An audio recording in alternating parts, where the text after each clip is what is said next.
എന്തായാലും കേസിൽ സ്റ്റേ കിട്ടിയല്ലോ. കൺഗ്രാറ്റ്സ്. താങ്ക്സ്. സമൃദ്ധ ഇരിക്കേ, വാ.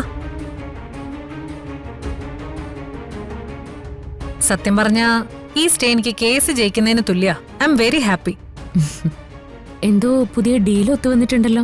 ഞാൻ ഇങ്ങോട്ട് കയറി വരുമ്പോ ഫോണിൽ സംസാരിക്കുന്ന കേട്ടു. അതൊരു പ്രോപ്പർട്ടി വാങ്ങുന്ന കാര്യ, ഒരു ഹോസ്പിറ്റല്. ഭാവിയിൽ എന്റെ മോളെ പഠിപ്പിച്ച് ഡോക്ടറാക്കി കഴിയുമ്പോ അവൾക്ക് സ്വന്തമായിട്ടൊരു ഹോസ്പിറ്റൽ.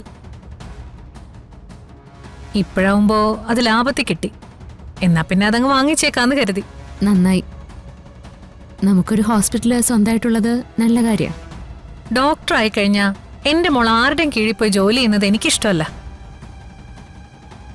അവള് സ്വന്തം ഹോസ്പിറ്റലിൽ ജോലി ചെയ്യട്ടെ. അവളുടെ അമ്മ അവൾക്ക് കൊടുക്കുന്ന സമ്മാനം. അതിനൊക്കെ ഇനിയും ഒരുപാട് സമയം കിടക്കുകയല്ലേ. അവിടെ സമൃദ്ധയ്ക്ക് തെറ്റി. നമുക്ക് പിടിച്ചു നിർത്താൻ കഴിയാത്ത ഒന്നേ ഉള്ളൂ ഈ ലോകത്ത്, അത് സമയോ. നാളെ എന്താന്ന് നമുക്കറിയില്ല. കിട്ടുന്നൊക്കെ ഇതുപോലെ അങ്ങ് വാങ്ങിച്ചു കൂട്ടിയിടാം. ഹലോ, അയച്ചിട്ടുണ്ടോ? ഞാൻ നോക്കിയിട്ട് ഇപ്പൊ തന്നെ എന്റെ വക്കീലിന് അയച്ചു കൊടുക്കാം. ശരി സമൃദ്ധ, ഒരു മിനിറ്റേ, ഞാൻ ഇതൊന്ന് ഡീൽ ചെയ്തോട്ടെ. ആ പ്രോപ്പർട്ടിയുടെ ഫോട്ടോസും ഡോക്യുമെന്റ്സും ഒക്കെ അവർ അയച്ചിട്ടുണ്ട്.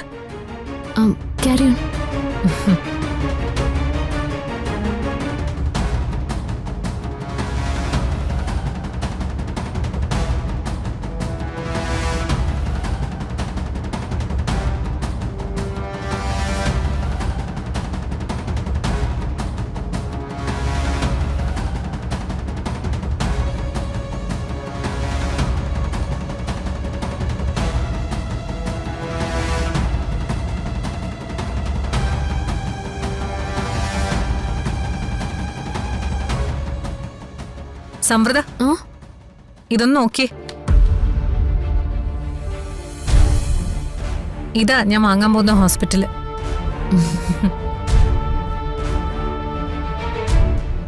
ഇത് വലിയ ഹോസ്പിറ്റലാണല്ലോ.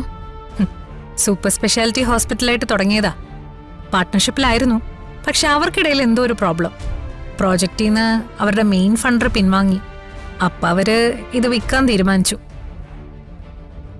ഭാവിയില് മോൾക്കായിട്ടുള്ളൊരു ഇൻവെസ്റ്റ്മെന്റ് ആയിട്ട് ഇരിക്കട്ടെ. നന്നായി. എന്നാ പിന്നെ ഞാൻ ഇറങ്ങട്ടെ. അതെന്താ ഇത്ര പെട്ടെന്ന്? ഇപ്പൊ വന്നല്ലേ ഉള്ളൂ.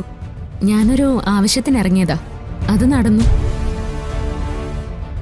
അവന്തികയെ ഒന്ന് കണ്ടിട്ട് പോവാന്ന് കരുതി. കണ്ടു. പോയിട്ട് കുറച്ച് അത്യാവശ്യമുണ്ട്. ശരി എന്നാ. ശരി.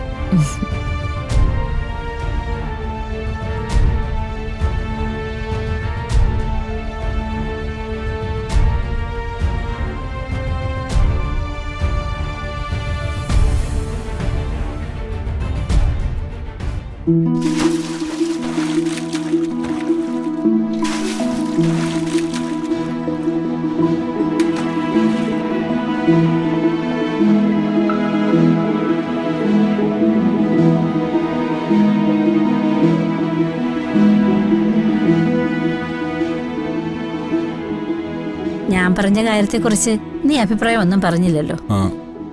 അമ്മേ, എനിക്ക് പറയാനുള്ളത് ഞാൻ അപ്പോഴേ പറഞ്ഞു കഴിഞ്ഞു. അമ്മ എന്നെ വക്കീലിനെ തെറ്റിദ്ധരിച്ചിരിക്കുക.